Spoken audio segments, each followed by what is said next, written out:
mga kinatawan at opisyal ng Office of the Ombudsman, Bureau of Internal Revenue, Securities and Exchange Commission at Anti-Money Laundering Council ang mga pinapaharap sa April 22 na pagdinig ng House Justice Committee sa reklamong impeachment laban kay Vice President Sara Duterte. Mas matitinding ebidensya ang ipepresenta sa pagdinig. Tututok ang impeachment hearing sa aligasyong matinding paglabag sa saligang batas at pagsira sa tiwala ng publiko ni VP Duterte dahil sa umano'y pagkamal ng yaman at pagpalyang ideklara ang lahat ng ari-arian. Sumama ang Pilipinas sa inisyatibo ng Amerika na magtatatag sa bansa ng modernong economic security zone sa susunod na taon.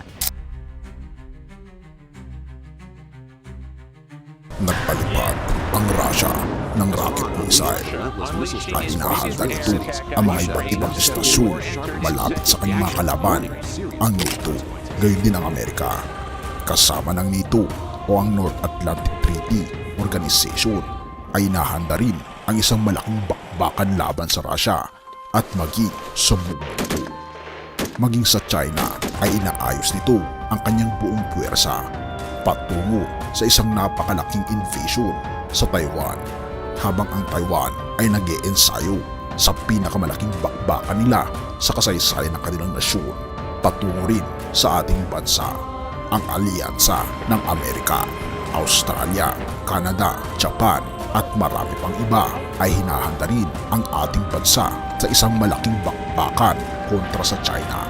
At kamakailan ay nagpalipad nga ang Pilipinas ng kanyang mga missile patungo sa Ayungin Shoal na ikinatakot ng bansang China. Gayon din sa North Korea, nagpalipad ito ng kanilang mga missiles patungo sa border ng South Korea at nagbanta pa si Pangulong Kim Jong-un na kanyang buburahin daw sa mapa ang South Korea. Ang mga digmaan na ito at balibalita ng digmaan ay umiiral sa lahat ng social media at mga balitaan sa buong mundo. At marami ang nagsasabi na ito na ang senyales ng katapusan ng mundo. Ngunit ano nga ba ang binabanggit ng banal na kasulatan patungo dito? Mateo 24 verse 6. Makakarinig kayo ng mga digmaang malapit sa inyo at mababalitaan ninyo na may mga digmaan din sa malayo. Ngunit huwag kayong matakot. Kinakailangan mangyari ang mga ito, ngunit hindi pa ito ang katapusan. Ang tanong ay, paano natin malalaman na tayo ay nasa katapusan na ng mundo? Ating pag-usapan ang bihirang pinag-uusapan na propesiya ng ating Panginoon Hesus bago siya pumunta sa langit na binabanggit sa Mateo 24. Halika, atin itong tignan, mga kaibigan.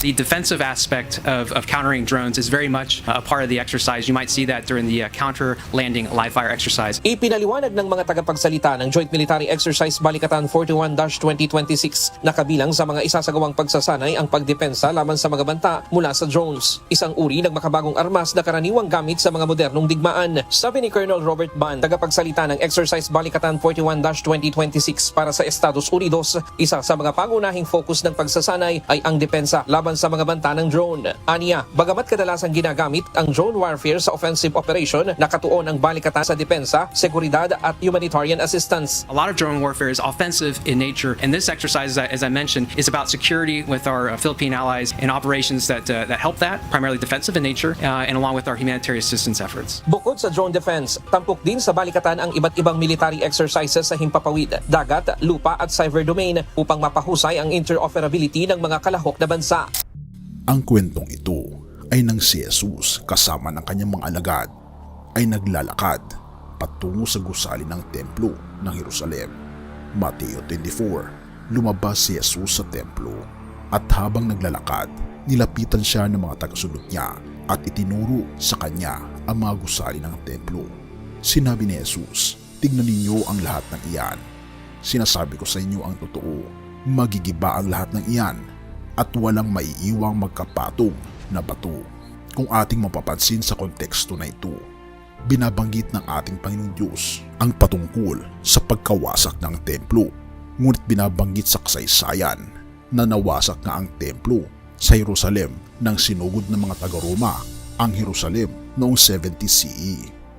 Ngunit kung ating titingnan, hindi patungkol sa paglusob ng mga Roma ang binabanggit ng ating Panginoon Hesus. Binabanggit sa verse 3 Habang nakaupo si Jesus sa isang lugar sa bundok ng mga olibo, lumapit sa kanya ang mga tagasunod niya at nakipag-usap ng sarilinan. Sinabi nila, "Sabihin niyo po sa amin kung kailan mangyayari ang sinabi niyo at ano po ang mga palatandaan ng muli niyong pagparito at ng katapusan ng mundo." Mga kaibigan, ang Mateo 24 ay isang napakahalagang propesiya ng ating Panginoon Jesus patungkol sa katapusan ng mundo. At ito ang mga nakakamanghang sagot ng ating Panginoon Jesus patungkol sa mga sinyales na tayo ay malapit na sa katapusan ng mundo. Verse 4, sumagot si Jesus, "Mag-ingat kayo upang hindi kayo madaya ni numan, sapagkat marami ang darating sa aking pangalan at sasabihin sila ang Kristo at marami ang kanilang ililigaw. Makakarinig kayo ng mga digmaang malapit sa inyo at mababalitaan ninyo na may mga digmaan din sa malayo. Ngunit huwag kayong matakot, kinakailangan mangyari ang mga ito, ngunit hindi pa ito ang katapusan." Verse 7, sapagkat magdidigma ang mga bansa at mga kaharian, magkakaroon ng tagutom at paglindol sa iba't ibang lugar.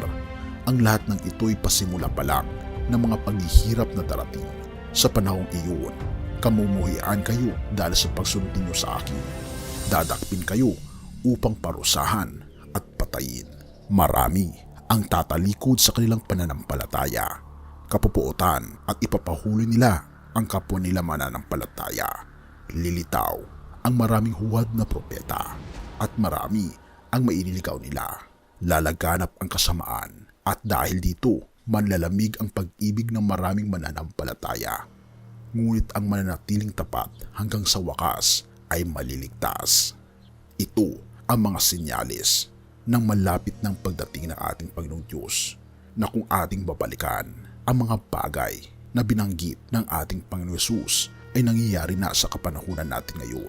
Mga lindol, kasamaan ng tao, mga huwad na propeta, mga tagutom, mga kapigatian, mga taong tumalikod sa pananampalataya at kapupuotan ang kapwa nila mananampalataya, pagkaparusa at kamatayan sa mga taong naglilingkod sa ating Panginoong Diyos.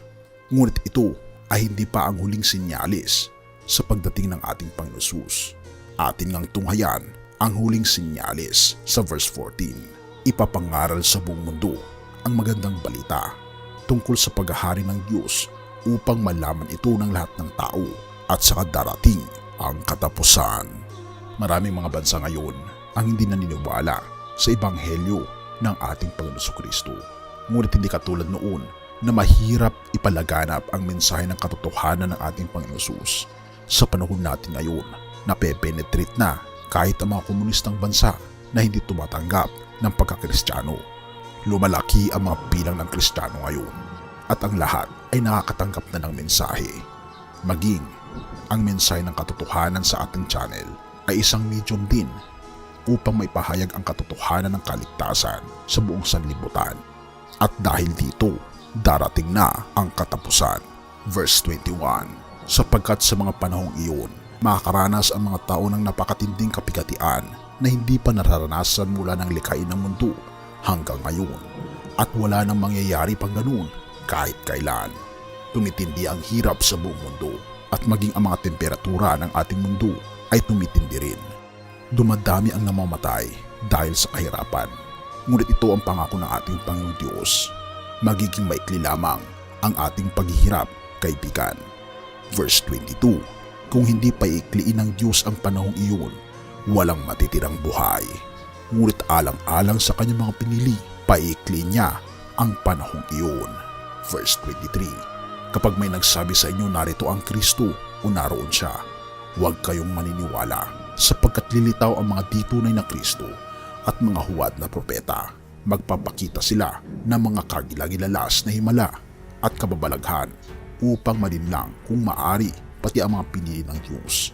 Tandaan ninyo ang mga ito. Binibigyan ko na kayo ng babala habang hindi pa nangyayari ang mga ito. Kaya kung may magsasabi sa inyo, naroon ang Kristo sa ilang, huwag kayong pupunta roon. At kung may magsabing nariyan siya sa silid, huwag kayong maniniwala. Sapagkat ako na anak ng tao ay babalik na tulad ng kidlat na nagliliwanag mula sa silangan hanggang sa kanluran na makikita ng lahat. May kasabihan na Kung saan may bangkay, doon nag-uumpukan ng mga buwitre. Kaibigan, binabanggit sa verse 27, ang pagdating ng ating Panginoong Diyos ay katulad ng isang kidlat na magliliwanag mula sa silangan hanggang sa kanluran. At hindi ito isang sikreto sapagkat makikita ito ng lahat. Verse 29, pagkatapos ng mga araw na iyon ng matinding kahirapan, magdidilim ang araw, hindi magliliwanag ang buwan, at mahuhulog ang mga bituin mula sa langit. Ang mga bagay sa kalawakan ay mayayanig at mawawala sa kanilang landas. Pagkatapos makikita sa langit ang tanda ng aking pagbabalik, at maghinagpis ang lahat ng tao sa mundo dahil dito. At makikita nila ako na anak ng tao na dumarating na mula sa ulap na taglay ang kapangyarihan at kalwalhatian. Sa malakas na tunog ng trumpeta ay ipapadala ko ang aking mga anghel sa lahat ng lugar sa mundo upang tipunin ang aking mga pinili. Kaibigan, ito ang pagdating ng ating Panginoong Diyos at ang mga sinyalis ng kanyang muling pagdating at ng katapusan ng mundo. Ang tanong ay, nakahanda ka na ba, kaibigan? Tayo'y manalangin. Ama naming banal, mga pangriyan naming Diyos, kami po'y nagagalak sapagkat nakita po namin, Panginoon, ang katotohanan. Ang katotohanan ng mensahe ng Ebanghelyo ng aming Panginoong Diyos na malapit na pong maganap. Ang iyo pong muling pagdating na aming inaasahang mga anak po ninyo ay nais po namin itong panghawakan. Natulungan kami, Panginoon, na maging kabahagi sa inyo pong muling pagdating. Tulungan kami, Panginoon, na laging ialay ang aming buong puso sa inyo. Pakalinisin kami sa lahat ng aming pagkakasala at laging panghahawakan ang pananampalataya ng Ebanghelyo ng aming Panginoong Diyos na hindi niyo po kami lulubayan hanggang sa kawakasan ng mundo. Salamat, Panginoon, sa inyo pong pag-ibig sa amin. Salamat po, Panginoon, sa inyo pong walang sawang grasya na ipinapaabot sa inyong mga anak upang kami maging handa sa malapit na po ninyong pagdating. Purihin ka, o aming Panginoong Diyos, at patawarin po kami sa lahat ng aming pagkukulang at pagkakasala, sapagkat ito ay aming samot hiling sa matamis na pangalan ng aming Panginoon Jesus. Amen. Bago natin ipagpatuloy, kaibigan, siya nga pala ang Great Controversy, na isa sa mga pinakakontrobersyal na libro dahil tumutukoy ito sa mga propesiya sa libro ng Daniel at Revelation na nagaganap na sa panahon natin ngayon. Bago ang pagdating ng ating Panginoong Diyos ay pinamimigay na namin ng libre sa pamamagitan ng PDF.